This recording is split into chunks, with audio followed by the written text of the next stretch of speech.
I guess from now you should be hitting that innovative point. You know, you've grown your confidence in a great amount, and now you should be implying things yourself. You should be able to, obviously you've had all this advice that you've taken on from your PGC, and now you can actually put that into your own practice. You'll be able to use all the resources, the advice you've been given, and that will help your improvement, but also that will also have a great impact on the students as well that you teach. Yeah, it's that complete transition to independence now, and that independent inquiry. So you're not seeking advice and enable improvement through a mentor or through an external person, it's more from yourself.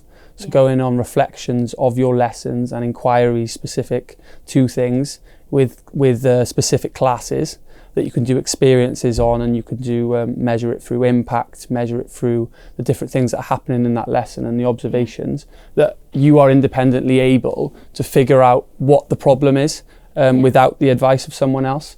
And it's that real consistency now. Okay, you're able to see that's the problem. Now I need to look at how I can solve that through the use of research. And it's as well as specific to using research that's promoting the school's priorities. For example, here it's Tom Sherrington's walkthroughs that we look at a lot, and really making it school specific, context specific.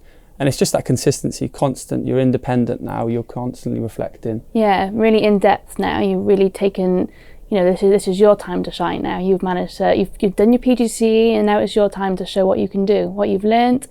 It's a really good experience actually. Like, for example, I look at one of my year 9 classes at the moment, where I can see how I've improved from when I first started with them. You know, it was still, I didn't know the class at all. It was really difficult to actually get to know them. And then when I looked through their books, I could see what they needed to do, what they needed to improve on themselves. And then I would put that into my practice, and I would imply that in a couple of lessons time, and I could see the difference through the data. I could actually see, oh, actually this has really worked for this student, or this hasn't worked so well, but maybe I could do this instead. So it's using your initiative to find out, you know, what you need to do to get those students to have that impact that they need. Yeah, and it still is that essence of collaboration, but there is a lot more independence, and it's very firmly established within that. So in terms of, if you've gone through a research inquiry specific to something for your improvement, can you share that and collaborate that with the rest of your department? So you're starting to almost enable improvement in others, not just yourself, and share those journeys you've been through. Yeah, definitely. And going back to my differentiation, I mean, what I've done with the year 7, I've taken on a whole scheme of work, and I've provided my differentiation that I've learned from both placements, and I've put it into one scheme of work. So not just, I don't have the, people don't just give me the advice, I've managed to give them the advice as well.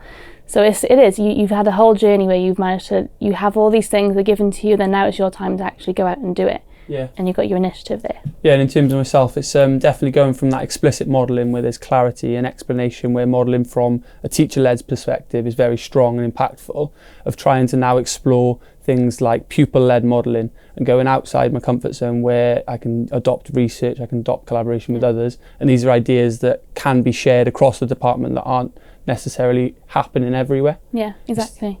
Yeah, I guess with collaboration, you still collaborate with your department and outside no matter what, but I guess now it's just you're taking that leading role in some of the collaboration. It's that independence and innovation.